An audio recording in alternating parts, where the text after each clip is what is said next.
ఈరోజు మనం సాంబార్ని ఎలా చేయాలో చూద్దాము. ఈ విధంగా తాలింపు పెట్టి ఒక్కసారి సాంబార్ చేసి చూడండి, రుచి అదిరిపోతుంది. ఎప్పుడు సాంబార్ చేసినా పుల్లగా అవ్వడం లేదా సాంబార్ కొద్దిగా పల్చగా అవ్వడం ఇలా అవుతూ ఉంటుంది కదా. అలా కాకుండా ఈ ప్రాసెస్లో ఒక్కసారి చేసి చూడండి. చిక్కటి సాంబార్ని ఏమాత్రం లేట్ చేయకుండా స్టార్ట్ చేసేద్దాం పదండి.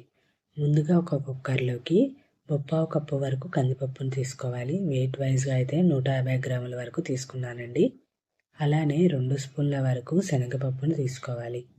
ఇప్పుడు పప్పుని 2-3 సార్లు శుభ్రంగా కడిగి తీసుకోవాలి. చూడండి, ఈ విధంగా వాష్ చేసుకున్న తర్వాత పప్పు మునిగేంత వరకు వాటర్ని వేసుకోవాలి. ఇలా వాటర్ వేసుకున్న తర్వాత 1 స్పూన్ వరకు ఆయిల్ వేసుకోవాలి.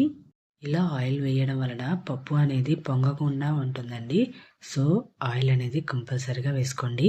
అలానే కొద్దిగా పసుపు వేసి 3 నుండి 5 విజిల్స్ వరకు మీడియం టు హై ఫ్లేమ్ మీద ఉడికించుకోవాలి. ఈలోపు చింతపండుని నానబెట్టుకుందాము. ఒక పెద్ద నిమ్మకాయ సైజ్ అంతా చింతపండుని తీసుకొని శుభ్రంగా కడిగి చింతపండు మునిగేలా వాటర్ వేసుకొని చింతపండుని నానబెట్టుకొని రసం తీసి పక్కన పెట్టుకుందాము. ఈలోపు పప్పు ఉడికిందో లేదో చూద్దాము. చూడండి, పప్పు కూడా పర్ఫెక్ట్గా ఉడికిపోయింది. ఈ విధంగా ఉడికించుకుంటే సరిపోతుంది. ఇప్పుడు గరిటెతో కానీ లేదా పప్పు గుత్తితో కానీ వీలైనంత మెత్తగా మెదుపుకోవాలి. ఇలా మెదుపుకొని పక్కన పెట్టుకుందాము. సాంబార్లోకి ఒక చిన్న సొరకాయని ఈ విధంగా కట్ చేసి తీసుకోవాలి. మరీ చిన్న పీసెస్ కాదు, మరీ పెద్ద పీసెస్ కాకుండా ఈ విధంగా కట్ చేసుకుంటే సరిపోతుంది. అలానే ఒక పెద్ద క్యారెట్ని ఈ విధంగా కట్ చేసుకోవాలి. 2 మునక్కాయలని ఈ విధంగా కట్ చేసి తీసుకోవాలి. అలానే 2 ఉల్లిపాయలని, ఒక ఉల్లిపాయ ఇలా హోల్గా వేసుకుంటున్నాను. మరొక ఉల్లిపాయని ఇలా పెద్ద పెద్ద పీసెస్గా కట్ చేసి తీసుకున్నానండి. ఒకవేళ ఉల్లిపాయని పీసెస్గా ఇష్టపడేవారు పీసెస్గా వేసుకోవచ్చు. అలానే ఒక బంగాళదుంపని ఈ విధంగా పీసెస్గా కట్ చేసి తీసుకోవాలి. ఒక చిన్న వంకాయని సాంబార్ ఉడికించేటప్పుడు కట్ చేసి వేసుకుందాము. అలానే 2 పచ్చిమిర్చిని ఈ విధంగా కట్ చేసి తీసుకోవాలి. ఒక టమాటాని ఈ విధంగా ముక్కలుగా కట్ చేసి పక్కన పెట్టుకోవాలి.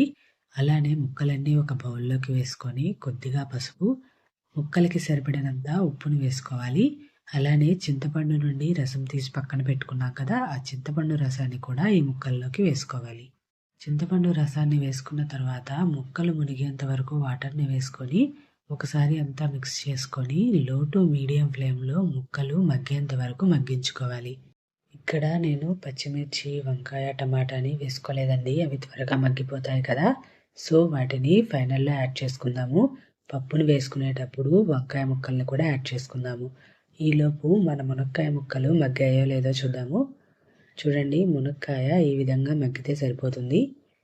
ఇలా మగ్గించుకున్న తర్వాత దీనిలోకి మనం కట్ చేసుకున్న టమాటా ముక్కలు, అలానే పచ్చిమిర్చి, వంకాయని కూడా మనం ముక్కల్ని ఏ సైజులో అయితే కట్ చేసుకుంటామో అంతే సైజులో కట్ చేసుకొని వేసుకోవాలి. ఇలా వంకాయ ముక్కల్ని వేసుకున్న తర్వాత ఉడికించిన పప్పును కూడా దీనిలోకి యాడ్ చేసుకోవాలి. ఇవే వెజిటేబుల్స్ వేయాలి అని ఏం లేదండి. మన దగ్గర ఏ వెజిటేబుల్స్ అయితే ఉంటాయో వాటిని వేసుకోవచ్చు. అలానే 1/2 స్పూన్ కారం, 1 స్పూన్ వరకు ఇంగువని వేసుకోవాలి. 1 అంగుళం ముక్క బెల్లాన్ని వేసుకోవాలి. అలానే మనం సాంబార్కి సరిపడినంత ఉప్పును వేసుకోవాలి. మనం ఎంతైతే సాంబార్ చేయాలి అనుకుంటున్నామో సరిపడినంత ఉప్పు వేసుకుంటే సరిపోతుంది. ఇలా ఉప్పు వేసుకున్న తర్వాత మన సాంబార్ కన్సిస్టెన్సీకి తగ్గట్టుగా వాటర్ని వేసుకోవాలి. ఈ స్టేజ్లో చిక్కదనానికి సరిపడినంత వాటర్ని యాడ్ చేసుకోవాలి. వాటర్ని వేసుకున్న తర్వాత ఒకసారి అంతా మిక్స్ చేసుకొని దీనిలోకి 2 స్పూన్ల వరకు సాంబార్ పొడిని వేసుకోవాలి.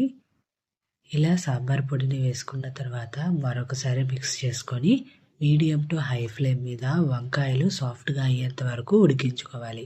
వంకాయలు వేసుకున్న తర్వాత మరీ ఎక్కువగా టైం పట్టదండి. 5 నిమిషాల్లో వంకాయ మగ్గిపోతుంది. ఇలా ఉడికించుకున్న తర్వాత వంకాయ అనేది మగ్గిందో లేదో చూద్దాము. చూడండి, ఒక వంకాయ ముక్క తీసుకొని ఈ విధంగా కట్ చేసి చూస్తే వెంటనే కట్ అయిపోవాలి. ఇలా కట్ అయిపోతే వంకాయ కుక్ అయినట్టే. ఇలా ఒకవైపు సాంబార్ మరుగుతూ ఉన్నప్పుడు వేరొక స్టవ్ మీద స్టవ్ ఆన్ చేసి ప్యాన్ పెట్టుకొని 2 స్పూన్ల వరకు ఆయిల్ వేసుకోవాలి. నూనె వేడెక్కిన తర్వాత దీనిలోకి 1 స్పూను ఆవాలు, 1/2 స్పూను జీలకర్ర, 1/2 స్పూను మినప్పప్పు వేసుకోవాలి. అలానే 2 ఎండుమిర్చిని ఈ విధంగా కట్ చేసి వేసుకోవాలి. అలానే 3 రెబ్బల వరకు కరివేపాకు వేసుకొని లో టు మీడియం ఫ్లేమ్లో ఆవాలు, కరివేపాకు, ఎండుమిర్చి అనేది పచ్చి వాసన పోయేంత వరకు ఫ్రై చేసుకోవాలి. సాంబార్ని మరిగించేటప్పుడు ఇంగువని వేసుకున్నాం కదా, సో ఆయిల్లో వెల్లుల్లిని స్కిప్ చేస్తున్నానండి. ఒకవేళ వెల్లుల్లిని ఇష్టపడేవారు ఒక 3 వెల్లుల్లి రెబ్బలని దంచి ఆయిల్లో ఫ్రై చేసుకుంటే ఇలా గుమ్మలాడే సాంబార్ అనేది రెడీ అయిపోతుంది. తాలింపుని వేసుకున్న తర్వాత మరొక నిమిషం పాటు మరిగించుకొని స్టవ్ ఆఫ్ చేసుకుంటే సరిపోతుంది. అంతేనండి. నేనైతే ఈ సాంబార్ని మా ఇంట్లో ఇద్దరికి వచ్చేలా చేస్తున్నాను. ఇద్దరికి ఇంత సాంబారా అంటే దాని రుచి అలాంటిది.